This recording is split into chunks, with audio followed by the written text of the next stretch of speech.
ยนฟัน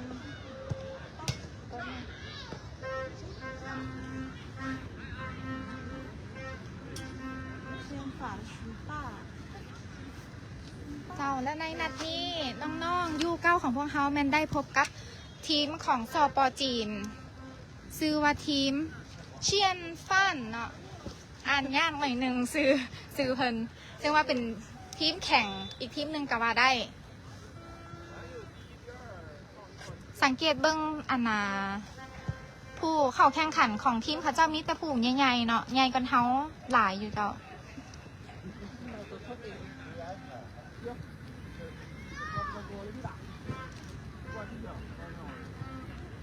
เจ้าขอโทษขออภัยเรื่องเวลานำโดยเจ้าเพราะว่า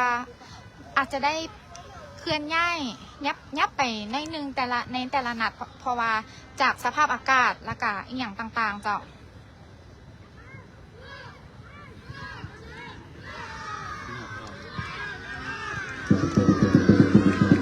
ฝนกะหาก็เศร้าเนาะส่วนน้อยด้วยโอเคจะได้ให้โค้ชเฮาภาคในการแข่งขันเบื้องต้นแล้วเนาะนัดแรกกำลังจะเริ่มขึ้นเจ้าโซโซ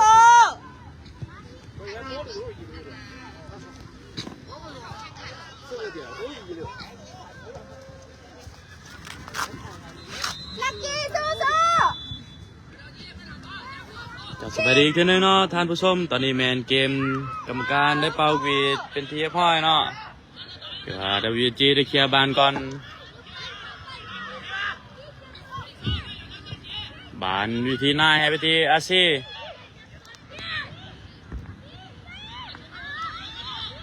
บานอยู่ที่พิษไหลมาที่นายเปลี่ยนคางมาที่ฟรี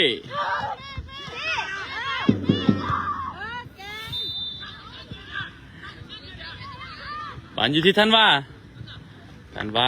ตั้งมาอยู่ที่กล้วยให้ไปที่อาซีอีกทีหนึ่งอาซีโยนขามาที่ฟรีรุดเดียวลูกนี้ยิงไปโอ้ที่ว่าออกข้างไปเนาะมาเป็นยัง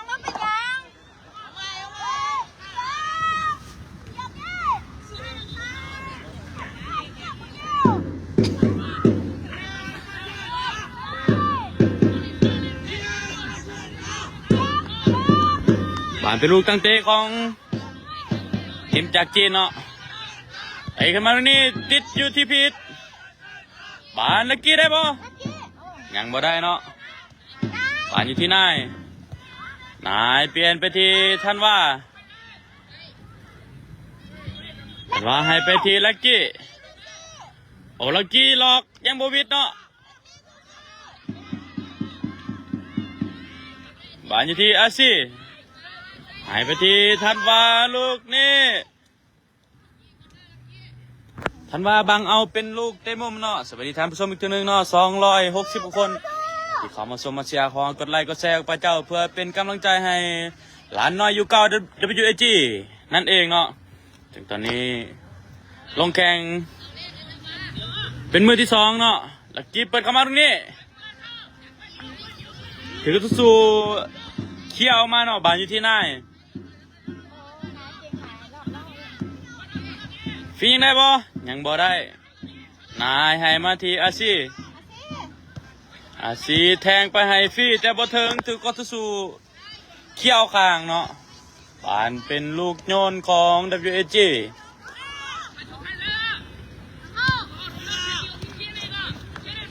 บานอยู่ที่นายไปที่กล้วยเปลี่ยนไปที่อาซีทันบ่ยังบ่ทันเนาะจะตำป้ายถือว่ามูทรงแห้งเกินไปเนาะ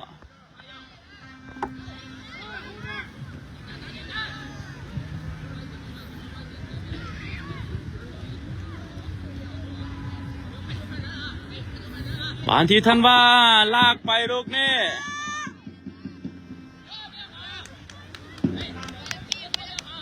ถึกสกัดออกทั้งหลังเนาะถือว่าเป็นบานเตะมุมลินชันเนาะให้มาที่ลักกี้ ลักกี้ขึ้นมาทีอาซียิงไปลูกนี้โอ้ถือว่าบานฟี่ยิงลูกนี้โอ้เข้ามือพงษาประตูเนาะ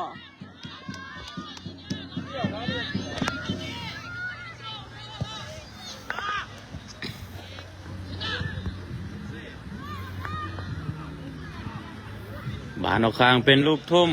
เป็นลูกโยนของนักเจีโยนมาให้ที่ท่านว่าให้ที่กล้วยยาวขึ้นมาลูกนี่ถือกูตะสูเป็นบานออกข้างบานโยนของ WG นาโยนให้ไปทีพีทเปลี่ยนไปทีอาซี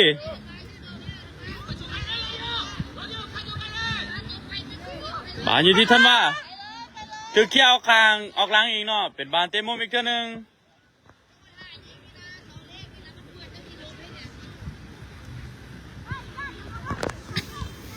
ไปเป็นลูกเต็มมุมของ WG โดยลักกี้เนาะกับตันทีมอายุน้อยกว่าหมู่เพียงแต่7 ปีเท่านั้นเป็นคนเปิดเข้ามาลูกนี่ยังบูวิดเนาะถือเขี้ยวออกมาน่ายังจับมันได้บานอยู่ที่ลักกี้อีกเท่านึงลักกี้ลอกวิดวะลอกวิดหนึ่งล้มไปกรรมการว่าเป็นบานออกหลังไปเนาะ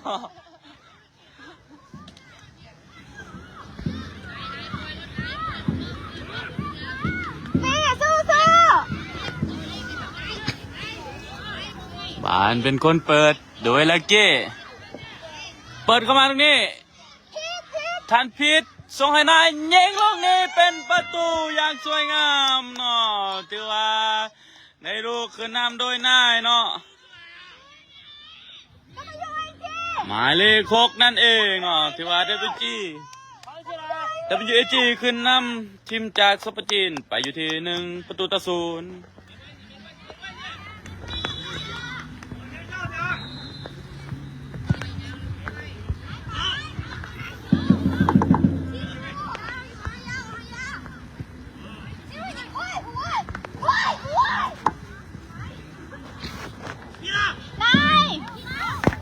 บาอยู่ที่พิษลองตรงนี้บาอยู่ที่นัมเบอร์7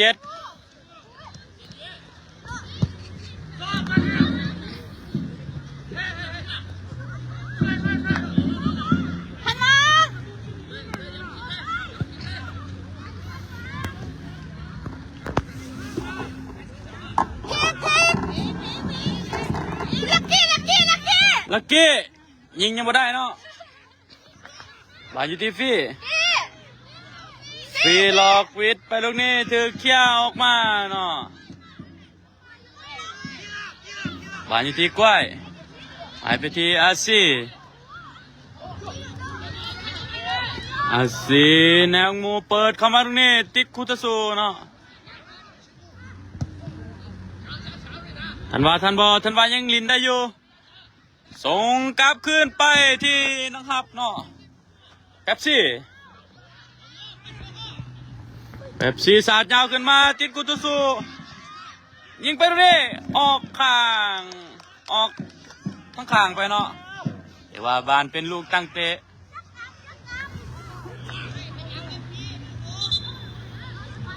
กรรมการว่าต้องให้บานนิ่งๆกันเนาะ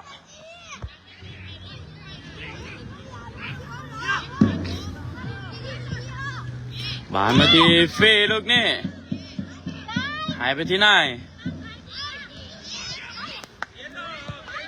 นายกให้ไปทันว่าลูกนี่ยังทันอยู่ทันว่าหายไปที่พีทแทงไอ้ลักกี้คนเดียวโอ้ยถือว่ากรรมการยกล้ำหน้าอีกแล้วถือว่าน้องลักกี้นี่ยังบ่ทันเข้าใจเธอเนาะสำหรับกติกาในการล้ำหน้าเนาะเพราะว่ายังน้อยกว่าหมู่ความเข้าใจยังบ่ทันฮู้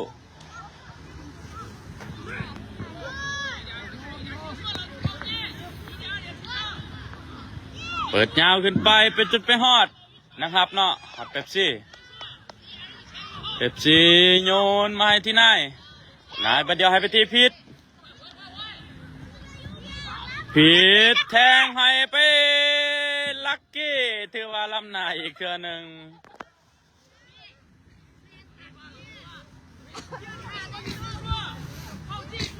ลักกี้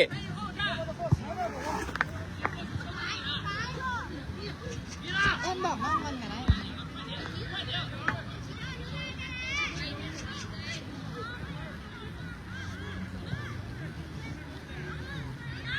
บานอยู่ที่ไหน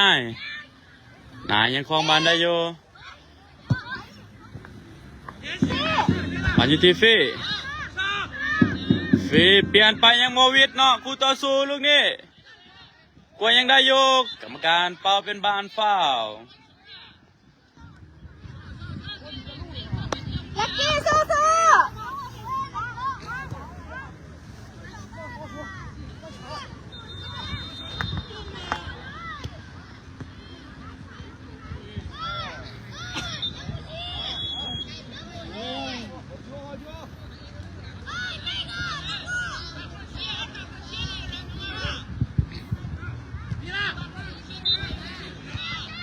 กวยเป็นไปที่อาซีโย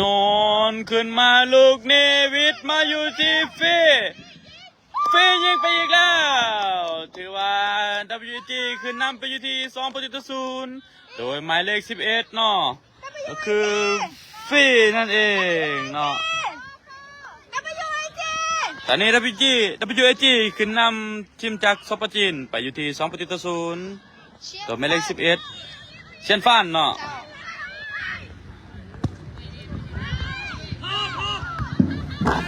ผ่านข้อมือผู้รักษาประตูเป๊ปซี่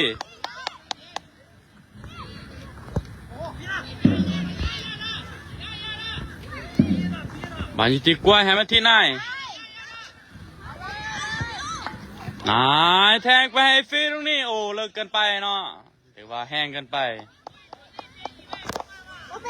บานเป็นลูกตั้งเตะของเชียนฟัน แอดก็ลืมตลอดเนาะซื้อทีมนี้อาจจะยากหน่อยก็ บานนะครับเตะขึ้นมาตรงนี้นายยังเก็บบันได้อยู่นายให้ไปทีพีทให้ไปทีท่านว่าไปทีพีทอีกเท่านึงไหลให้ไปทีฟรีตรงนี้พานเป็นลักกี้ยังบ่ฮอดเนาะถึกกองหลังสกัดออกด้านหลังไปเป็นบานเตะมุมอีกเท่านึงของ WAG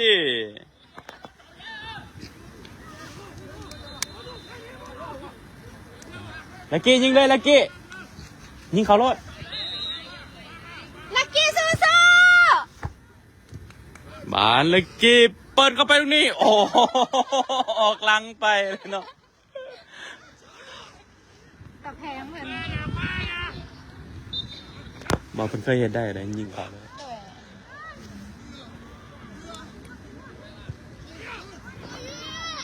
บานเป็นลูกตั้งเตะขึ้น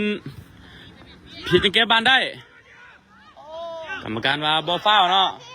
อาซีตัดบานได้ลูกนี่ให้ไปที่ท่านว่ายังบอวิทคุตสุบานอยู่ที่อาซีขึ้นไปที่กล้วย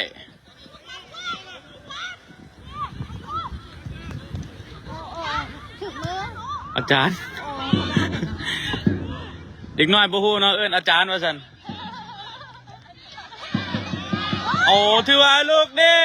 ยิงเข้าไปแล้วความผิดพลาดเนาะแต่ก็บ่เป็นหยังเนาะถือว่าจีนยิงขึ้นมานำอยู่ที่2-1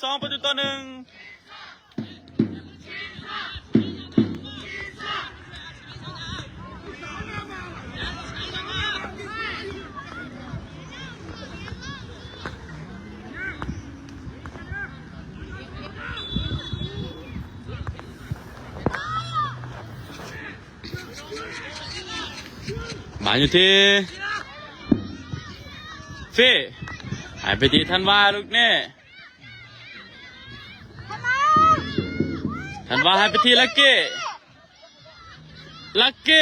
หลอก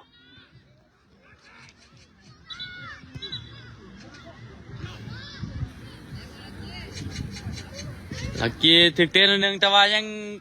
ลินได้เนาะ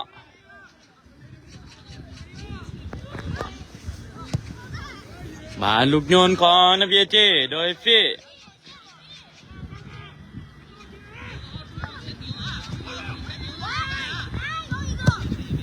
เปิดเข้าไปลูกนี้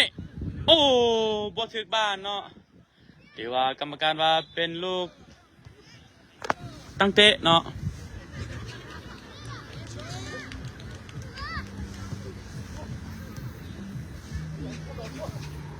สวัสดีท่านผู้ชมอีกทีหนึงเนาะ558กว่าคนเนาะที่เข้ามาชมมาเชียร์ขอกดไลค์กดแชร์ไปเจ้าเพื่อเป็นกำลังใจให้น้องๆหลานน้อยอยู่9 ปีWG ที่มาแข่งอยู่ที่สปจีนเนาะบานยาวขึ้นมาลูกนี่บานนายยังทันบ่นายยังทันอยู่นายแฮมมาที่ฟ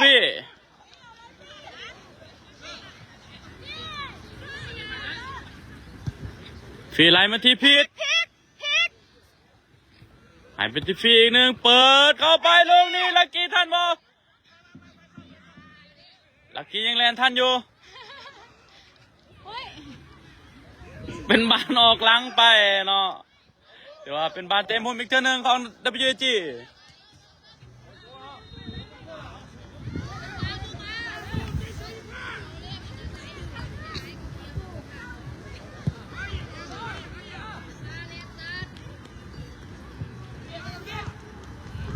โอ้เกือบเป็นประตูเนาะถือว่าลักกี้เปิดเข้ามาติดทั่วทันว่าเนาะแต่ว่าข้ามผ่านออกไป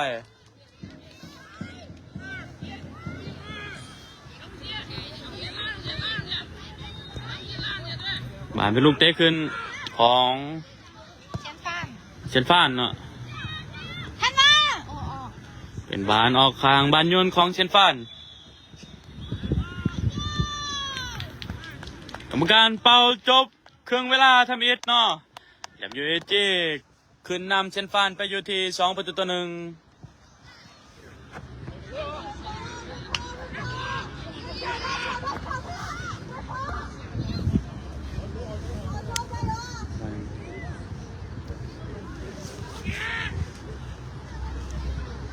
เกี่ยวกับ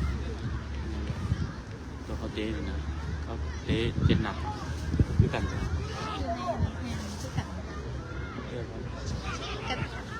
ข้อมูลอยู่เนี่ย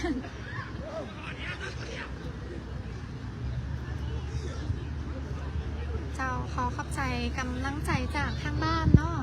ที่ส่งมาให้น้องๆ WIG นะคะรุ่นU9พริกขี้หนูของพวกเขาเพิ่นโตน้อยได้เนาะแต่ว่าใจเพิ่นใหญ่หลายใจเพิ่นมันอยากแลนมาตั้งแต่4-5 โมงเช้าเนาะมาถ่ายอยู่เดิน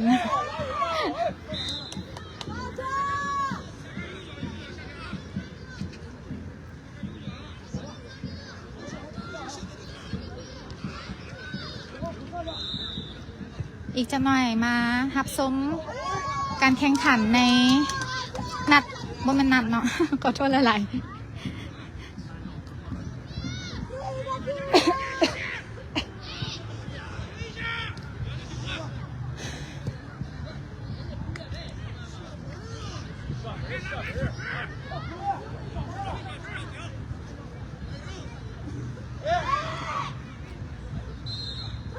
ในครึ่งหลังของพวกเขาน่าจะปรับเกมไปหน่อยนึงเนาะเพราะว่าทางจีนนี่เขาเจ้าศึกษาพวกเขาตั้งแต่ยังบ่ทันได้ลงแข่ง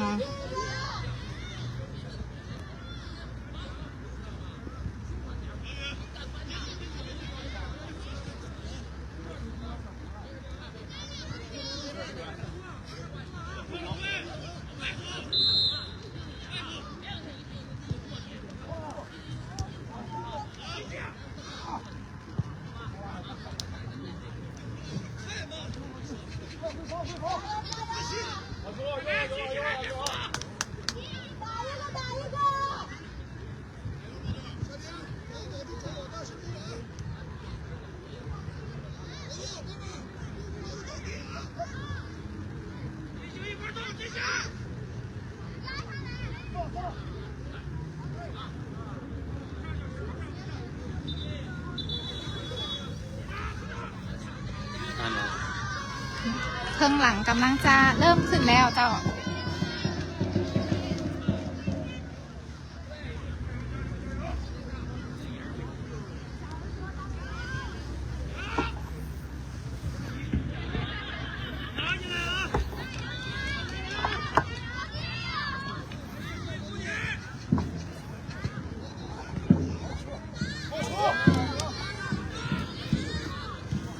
จะสวัสดีอีกทีหนึงเนาะกลับเข้ามาสู่เครื่องเวลาที่สองระหว่างใน WAG อยู่รุ่น U9 พบกับเซียนฟาน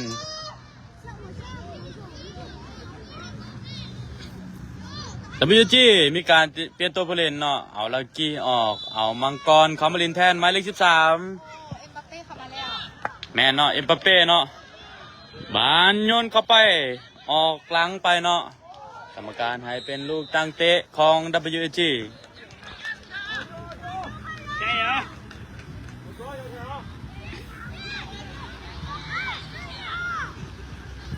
บานให้ไปที่นาย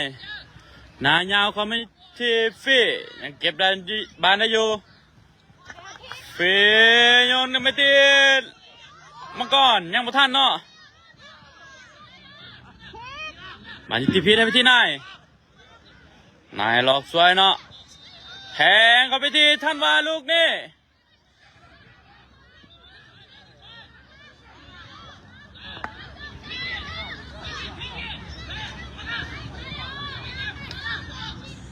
บานอยู่ที่นายถึกสกัดออกด้านข้างเนาะเป็นบานโยนของ WG อีกเท่านึง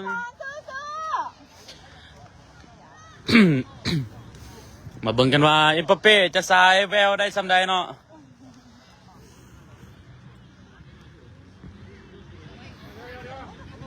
สภาพบรรยากาศตอนนี้แม่นแดดออกเนาะ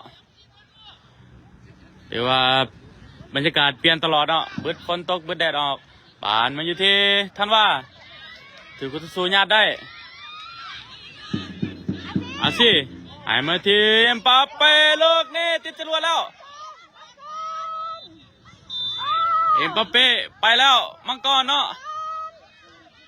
ยังไปไม่ได้คืนมาที่พีทไทยมาที่เปลี่ยนไปที่นายแทงไปที่ฟี่หายไปที่ท่านว่ากรรมการยกเป็นบ้านล้ำหน้า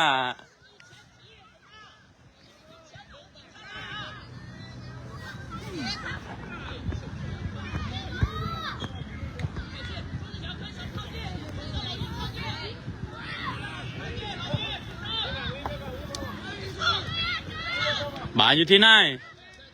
หายไปที่ท่านว่าให้มาที่ฟี่บานที่ฟี่ให้มาที่ท่านว่าอีกทีหนึ่งไหลมาที่กล้วยให้มาที่มังกรไปแล้วคอดมาลูกนี่ยังบอวิดกองหลังเนาะถึงสกัดออกมาบานอยู่ที่อาซีให้ไปที่กล้วยปล่อยผ่านไปเนาะบานอยู่ที่นาย ให้มาที่พิษสิ่ง1-2กับฟี่โอ้ยังบ่ได้เนาะถือกองหลังเที่ยวออกมาบานอยู่ที่กองหน้าเบอร์11ไฟลูกนี่โอ้ถือว่าสกัดออกข้างเนาะ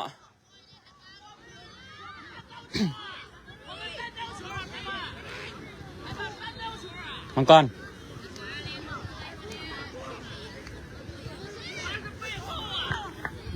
รลงไปลูกจับคนลงไปจับคนมันนะใจเดียว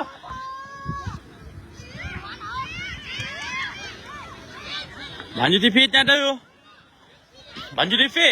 หายไปที่ทันว่าลูกดิหายมาที่ฟี่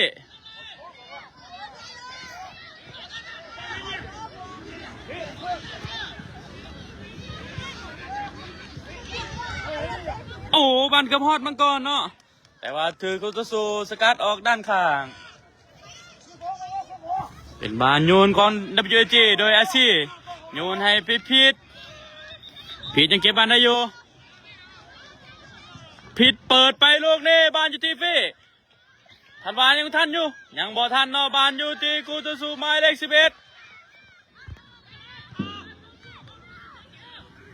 หายไปที่เป๊ปซี่ยาวขึ้นมาเฟียบานลงอย่างสวยงามเนาะ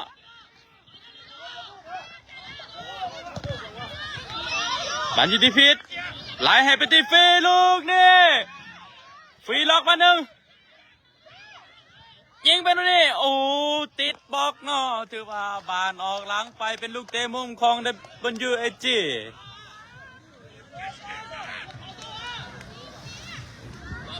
ลุ้นกันว่า WAG U9 เฮาจะสามารถยิงประตูคืนนี้หรือว่าเปิดเข้ามาลูกนี่ถือเขี้ยวออกมาอยู่ที่หมายเลข11มังกรให้มาที่อาซีแทงไปที่มังกรลูกนี้มังกรไหลมาที่พิษบ้านอยู่ที่พิษคนเดียวโอ้ยังยิงไม่ได้เนาะบ้านอยู่ที่ฟีไหลมาที่นายให้ไปที่ท่านว่า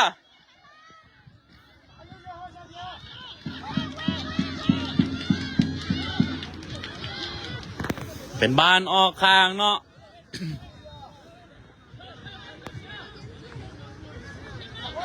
บ้านอยู่ที่พิษให้มาที่ฟีให้ไปที่มังกรลูกนี้มังกรไหลไปที่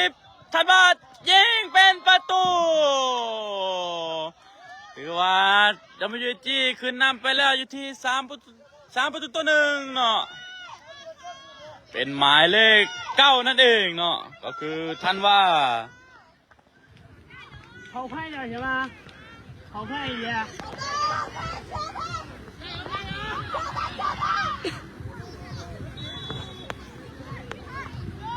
ได้เยอะบานเขามือพวงซาประตูแป๊บซี่สาดยาวขึ้นไปให้ทีท่านว่า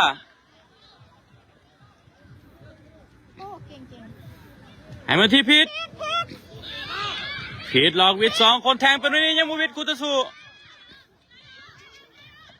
บานกล้วยยังเก็บบันได้อยู่กล้วยให้มาที่อาซียาวให้มามังกรโอ้เป็นบานออกไปแล้วเนาะ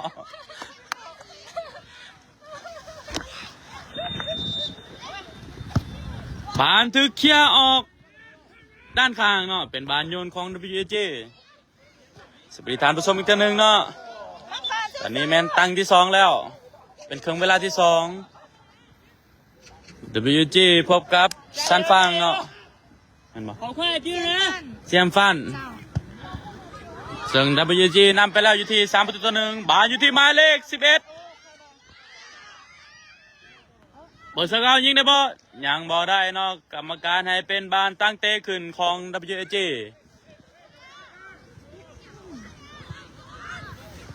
บานนายยาวขึ้นให้ไปที่ทันว่าลูกนี้กรรมการว่าเป็นลูกเตะมุมเนาะ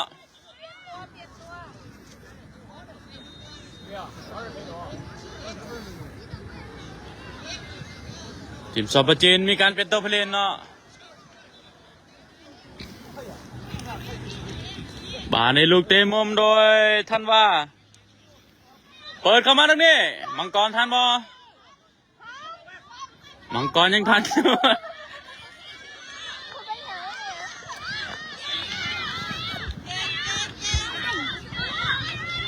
มันอยู่ที่พิษใส่ก้อยไปรีให้ที่ท่านว่า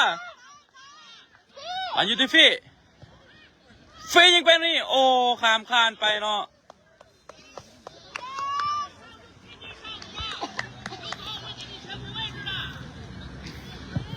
มานะครับยาวขึ้นไปเบอร์11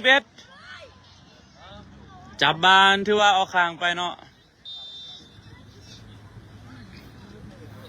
มันอยู่ที่อาซีอินชันเปลี่ยนมาที่กล้วยให้ไปที่เป๊ปซี่ให้ไปที่นายยังได้อยู่ให้ไปที่กล้วยนายอีกทีนึงนายยาวขึ้นมาถือสกัดออกด้านข้างเนาะเป็นบานโยนของ WG อีกทีนึง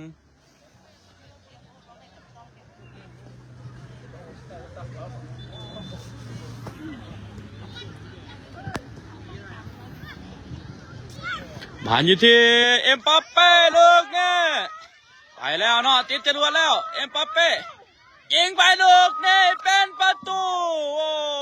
ถือว่าเอ็มบัปเป้นี่ความไวสูงโอ้ประธรรมดาเนาะถือว่าสุดยอดเนาะเอ็มบัปเป้หรือว่าชื่อเพิ่นแม่นมังกรเนาะแต่ว่าสายยาก็คือเอ็มบัปเป้นั่นเองเพียงหน่อยมังกร มังกรยิงให้ WG ขึ้นนำไปอยู่ที่4-1โดยหมายเลข13มังกรนั่นเองเนาะ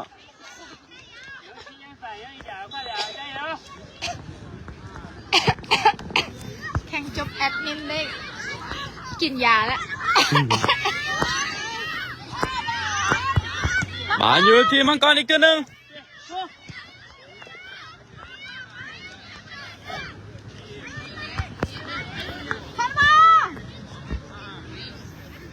บานอยู่ที่ท่านว่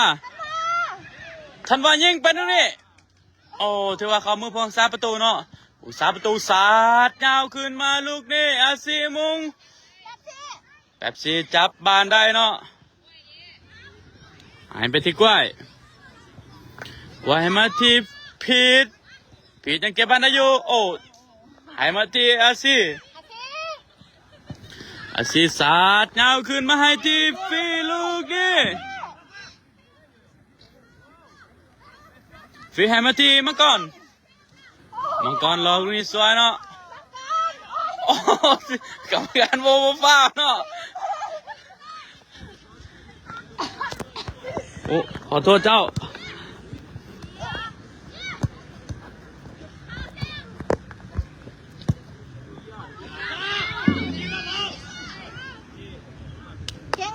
บานขมือพวงซาประตูเนาะแป๊บซีให้ไปที่มาที่อาซีบานยังบออกเนาะบานออกข้างไปแล้ว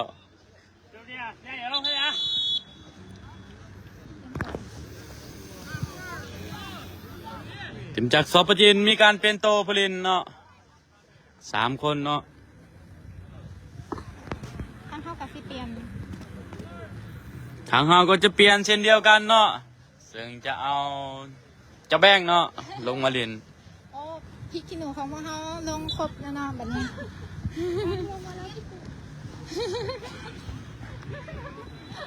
เป็นบานออกข้างอีกเท่านึงบานโยนของถึงจากซอปเปอร์จีนเนาะนี่ก็เส้นฟันเนาะเส้นฟันเนาะลืมตลอดแป๊บซีจับได้ลูกนี่สาดยาวขึ้นมาฟีมุงไปที่ท่านว่าลูกนี่ยิงเข้าไปยังติดนะครับโอ้ถือว่านะครับยังคุบได้อยู่เนาะนะครับยาวขึ้นมาอีกตัวนึงผีจะเก็บบานได้หายมาทีกล้วยหายมาทีมังกรเอ็มปัปเป้โยกตบออกแล้วไปอีกแล้วโอ้ถือว่าบ่ผ่านเนาะเก่งอาซีสู้WG มีการเปลี่ยนตัวผู้เล่นโดยเอาหมายเลข9ออกท่านว่าเนาะแล้วเอาหมายเลขเอาเจ้าแบงมาเล่นเนาะเป็นบานออกข้างบานโยนของ WG อีกหนึ่ง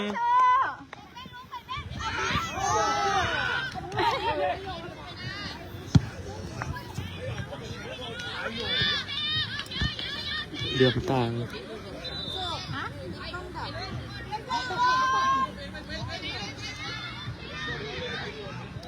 โอ้โหถือว่ามังกรยิงบ่ได้เนาะบานขมือพวงซาประตูเตะยาวขึ้นมาลูกนี่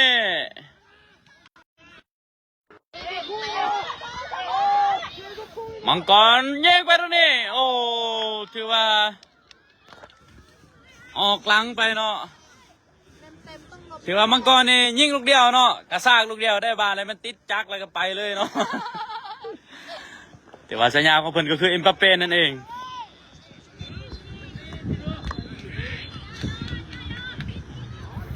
บานนะครับเปิดขึ้นมา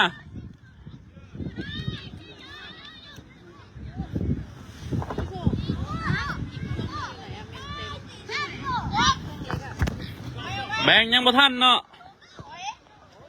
เป็นบานออกข้างไปบานทุ่มของเซนฟาน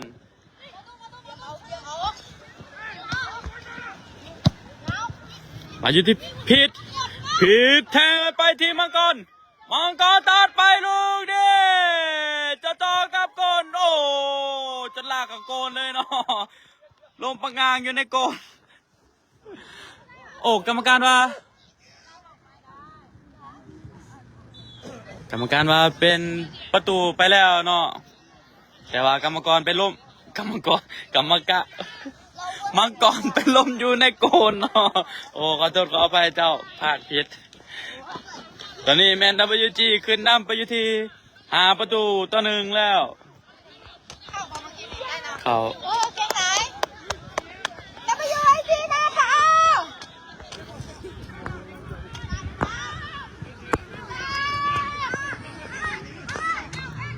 แบง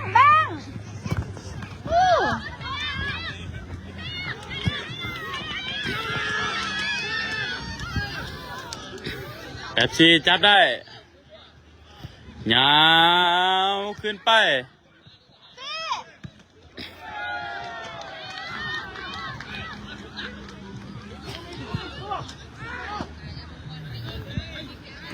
มาไปที่มังกรอีกแล้วเนาะหาเขาในนี้ให้ไปที่ฟี่ให้ไปที่พีทให้ไปที่แบงค์โอ้แลนบ่ทันเนาะ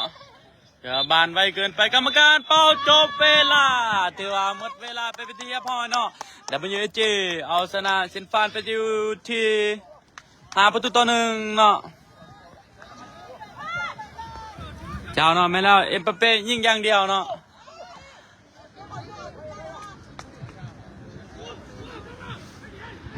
ตอนก่อนจะออกมาหลังจากเพิ่นกินข้าวเมื่อกี้นี้เพิ่นได้เว้าอยู่นะว่ามื้อนี้เพิ่นพกความมั่นใจมาเกินห้อย อันนี้แมนเอ็มบัปเป้เว้าเนาะ แม่นมังกร มังกร ของเขา เมื่อกี้ภาคพิษจักจะภาคกรรมการจักจะภาคกรรมกรเนาะ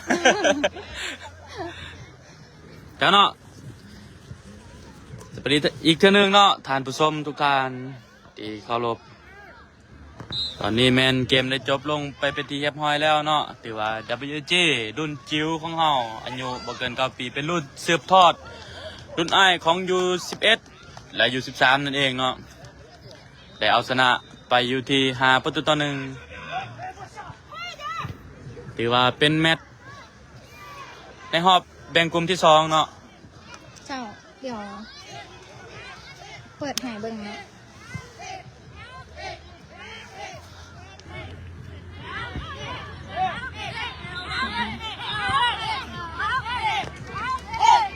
เจ้าเนาะตอนนี้น้องๆกำลังจะมาขอบใจ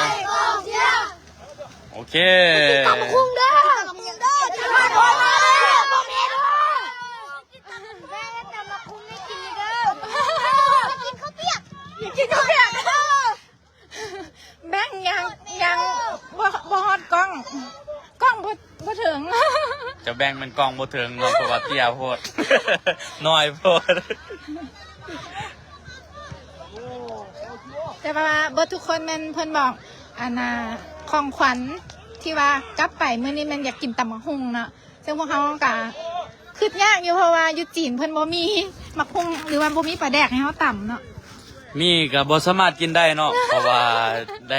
ในระยะการแข่งขันเฮาจะบ่ให้เด็กน้อยกินแนวที่มันบ่ดีต่อสุขภาพเนาะ แม่น แต่หลังจากการแข่งขันไปแล้วแม่นอนุญาตให้เนาะ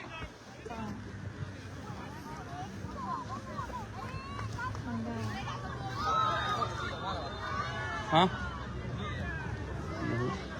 ไม่บอกเขาอยู่ว่าให้เขาออกมาไม่พูด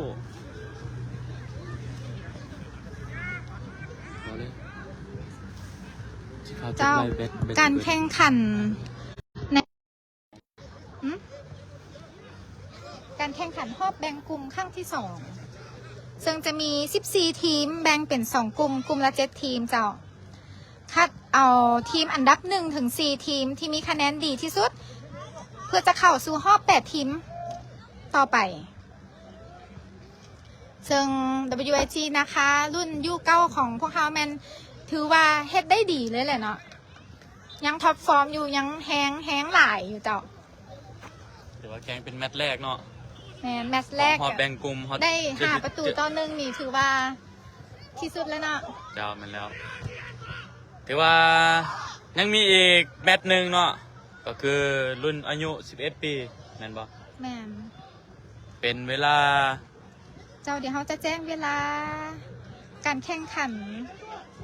ของทางยูเก้ารอบต่อไปก่อนเนาะยูเก้ารอบต่อไปแมนเวลา 17:10 นาทีของเวลาจีน ถ้าเป็นเวลาอยู่บ้านเฮาละแมน 14:10 นาทีเนาะโอ้ย16เนาะ 16:10 นาทีขอโทษเจ้าเป็นเวลา 4 โมงแรง เป็นเวลาอยู่4:10 นาทีเนาะจะเป็น เจ้า การแข่งขันอยู่บ้านเฮาเวลาอยู่บ้านเฮาเนาะสำหรับ U9 อือฮึ ส่วน U11 แมน 14:25 นาทีของเวลายูจีนละเป็นเวลา 13 โมงหรือบ่ายโมง25 นาทีของบ้านเฮาเจ้า เป็น1 โมงอยู่1:25 นาทีของบ้านเฮาเนาะสำหรับ U11 อีกประมาณ1 ชั่วโมงเนาะเจ้าเตรียมส้มเตรียมเสียกันได้ จากนั้นฉะนั้นตอนนี้แมนข้าพเจ้าและทีมงานจะขอจบไลฟ์ไปก่อน แล้วอย่าลืมเนาะเจ้าขอให้มาชมมาเชียร์และติดตามเป็นกำลังใจให้น้องๆ WAG หน้าค่าของพวกเราจากนั้นข้าพเจ้าขอจบไลฟ์ไปก่อนขอกล่าวคำว่าสวัสดี สบายดี